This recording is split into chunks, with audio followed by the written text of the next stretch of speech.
ரசூலுல்லாஹி ஸல்லல்லாஹு அலைஹி வஸல்லம் இடத்திலே ஒரு வருகிறார் தொழுகையுடைய நேரத்தில். அல்லாஹுடைய தூதரே, ஒரு பாவத்தை செய்து விட்டேன், தண்டனையை கொடுங்கள் குர்ஆனின்படி. ரசூலுல்லாஹி ஸல்லல்லாஹு அலைஹி வஸல்லம் அமைதியாக இருக்கிறார்கள். அதற்கு பிறகு அவர் ரசூலுல்லாஹி ஸல்லல்லாஹு அலைஹி வஸல்லம் தொழுகை நடத்துகிறார்கள். அவரை தொழுகுமாறு ஏவுகிறார்கள். அவரும் தொழுகிறார். தொழுது முடித்ததற்கு பிறகு அல்லாஹுடைய தூதரிடத்திலே வருகிறார். யா ரசூலல்லாஹ், நான் தண்டனையை கேட்டேன். அல்லாஹுடைய தூதர் ஸல்லல்லாஹு அலைஹி வஸல்லம் சொன்னார்கள், எங்களோடு தொழுதீர்களா என்று. ஆம் என்று சொன்னார். ரசூலுல்லாஹி ஸல்லல்லாஹு அலைஹி வஸல்லம் குர்ஆனுடைய வசனத்தை சொன்னார்கள், நன்மைகள் பாவங்களை போக்கிவிடும் என்று. நீ பாவத்தை செய்து விட்டாய், மனம் திருந்தி வந்திருக்கிறாய் தண்டனைக்காக.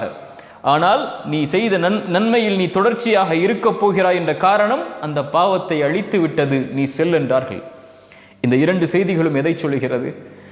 ஒரு அடியான் பாவம் செய்து விட்டால், அல்லாஹ்விடத்திலே மீண்டு விட்டால், அவன் தன் கல்பை பரிசுத்தப்படுத்த வேண்டும். அந்த கல்பு அல்லாஹ்வை அஞ்சி விட வேண்டும், பாவத்திலிருந்து தூய்மையாகிவிட வேண்டும். மறுபடியும் அந்த பாவத்தை நோக்கி திரும்புவதை, நெருப்பில் விழுவதை போன்று அவன் வெறுக்க வேண்டும். ஒரு பாறை அவனை நோக்கி உருண்டோடு வந்தால் எப்படி மரணத்தை பயப்படுவானோ அது போன்று மறுபடியும் அந்த பாவத்தை அவன் செய்வதை தூய்மையாக்கியதற்கு பிறகு அவன் அஞ்ச வேண்டும். ஏன்?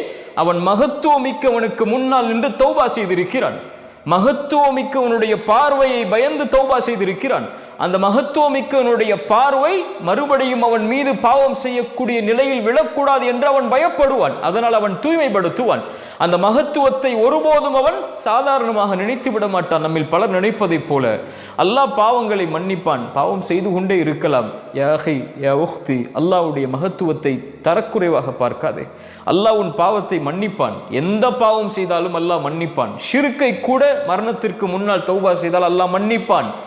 ஆனால் அல்லாஹ்வை கேலியாக்குவதா? என்ன வேண்டுமானாலும் செய்து கொள்ளலாம், மன்னிப்பு கேட்கலாம், செய்வோம் மன்னிப்பு கேட்போம், செய்வோம் மன்னிப்பு கேட்போம். இது அல்ல தௌபா. இது அல்ல அல்லாஹ்வுடைய மகத்துவத்தை பேணுதல். உள்ளத்தை தூய்மைப்படுத்துபவர்களை அல்லாஹ் நேசிக்கிறான். இது உங்கள் இறக்கை டிவி.